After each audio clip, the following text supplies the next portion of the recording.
She said, "Holy Spirit, activate." Lots of meat sweats today, plus an important message at the very end for the CUTEservative fam. Make sure you watch all the way through so that we don't have to get 200 questions asking us about something that we answer on this show, okay? First of all, we're discussing the latest controversy with Matt Walsh, which is anime satanic? Then a crazy story has come out showing that James Corden is the latest giant a-hole in Hollywood. Bubba Wallace is an absolute psychopath and should be permanently banned from Nascar, and a really awesome story in What's Good Wednesday. I'm AlexClark, and this is POPlitics.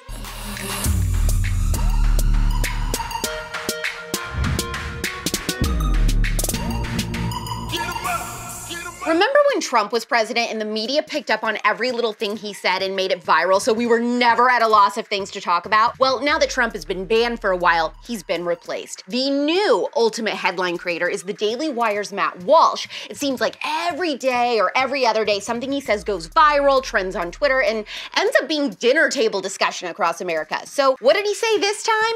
He made a tongue-in-cheek comment that anime is satanic.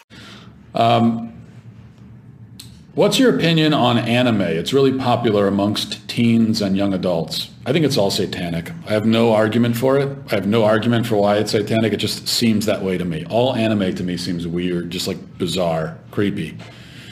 And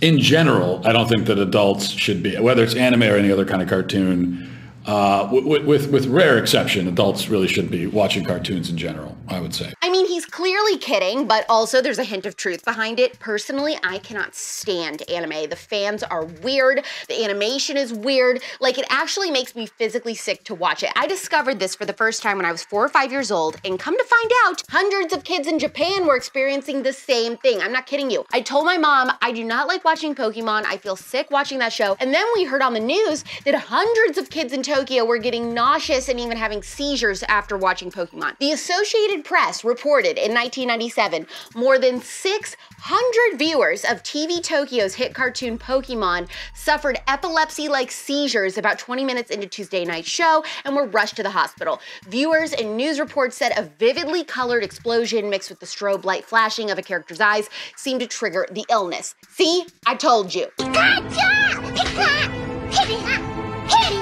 What have we learned about Hollywood this year? That the celebrities with the seemingly nicest, kindest, most lovable brands and personas are actually the ones who are the meanest behind the scenes. First, Ellen, now James Corden. Don't believe me, just watch. Come on.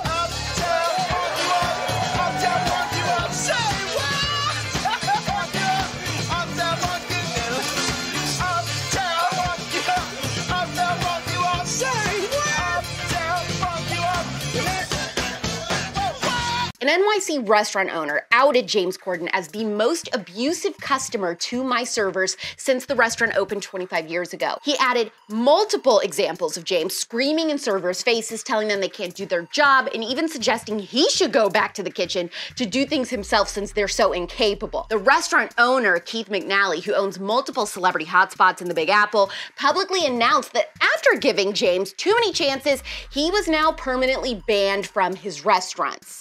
Get out right now! Security!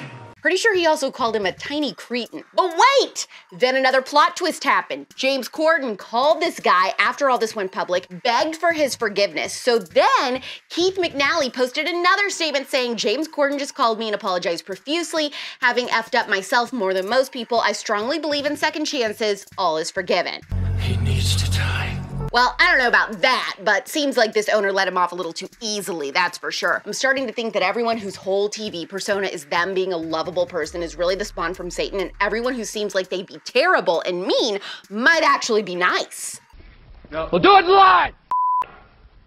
Do it live! I'll write it and we'll do it live! Thing sucks! Okay, maybe not. But anywho... Dude, Did you hear the stuff that's going on with Bubba Wallace? Yes, I'm talking about the Jussie Smollett of racing who faked having a noose hung in his garage. We got Jussie on the track! This maniac is back in the news after he purposely crashed his car into driver Kyle Larson at 185 miles per hour because he was angry at the South Point 400 in Las Vegas. NASCAR fans want him permanently banned from the sport because he could have killed him. And get this, after he purposely crashed into Kyle, he walked across a hot racetrack and then tried to fight the guy. He should be arrested for assault.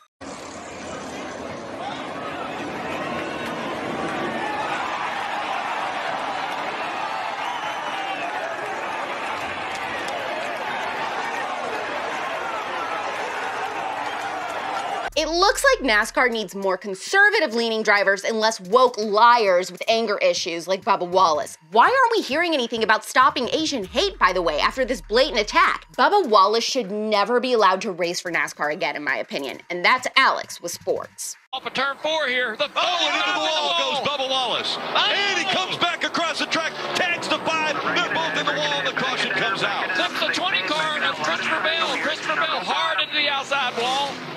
A playoff driver involved in this. Meghan Markle is now upset about her time spent on Deal or No Deal and says she was treated like a bimbo because it was solely about beauty and not necessarily about braids.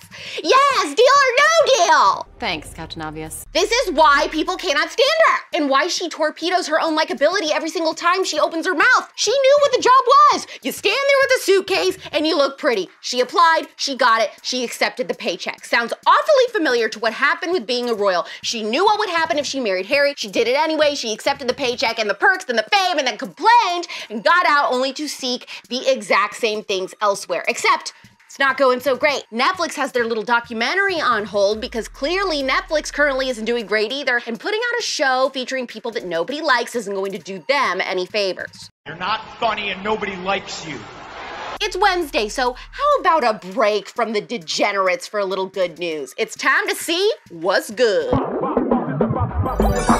What's good? The Today Show reported that Duran Smith and David Squiliante from Bristol, Rhode Island were on their honeymoon in Spain when they noticed there were several trapped babies in a burning building. That's when they decided to jump in and help. Squiliante said, instinct took over and I found myself looking at 15 to 20 babies sleeping and immediately just kind of lined everybody up. We started grabbing them and putting them into the cribs. He said that no one inside the nursery spoke English. The couple, along with the other bystanders and Good Samaritans who pitched in to help save the babies, worked quickly to move all the young children out of the nursery as the room filled with smoke from what appeared to be an electrical fire. He said, we were just literally taking cribs with a few kids in them and rolling them across the street to the high school lobby. Reportedly, once Barcelona fire crews arrived on the scene and the situation was under control, the couple said they continued their walk toward the park as planned as if it was a normal day. Boy, that's a quick way to find out you married the right person, is it not? I love these people. My hero. Several important things to say. Unfortunately, this is the last POPlitics show until Wednesday next week. Long story, but our editor is out and we thought that we had someone to stand in and edit and we don't, but there will be a brand new episode of The Spillover tomorrow featuring a conservative personality that you all follow and love on Twitter. Tonight is also my true crime event at Arizona State University. I'll be telling some of my favorite true crime stories. It's a Halloween pajama party. I'd love for you to come in person if you live around here, but if you can't, you can watch virtually. Either way, you must RSVP. The link is in our bio on Instagram. I have another virtual true crime event next week with another school that I'll tell you about if you can't make this one. Heart and thumbs up this episode. Do you think anime is demonic? Do you think Bubba Wallace should be permanently banned from NASCAR? Discuss in the comments. Bonus points if you have a crazy honeymoon story to share. DM this episode to someone who react the same way as that lady in the beginning if they were scared, and then don't forget to tap the save button as always. We're back a week from today at 4 p.m. Eastern, 1 p.m. Pacific. Catch up on The Spillover in the meantime. It's pop culture without the propaganda every single day. I'm AlexClark, and this is POPlitics. Clearly, POPlitics is best served visually, but you can also listen to POPlitics if you just want the audio. Subscribe to us anywhere you get your podcasts: Apple, Spotify, iHeart, TuneIn, and more. Also, make sure that if you are listening to the podcast version, you leave us a 5-star review. And don't forget, subscribe to POPlitics on YouTube.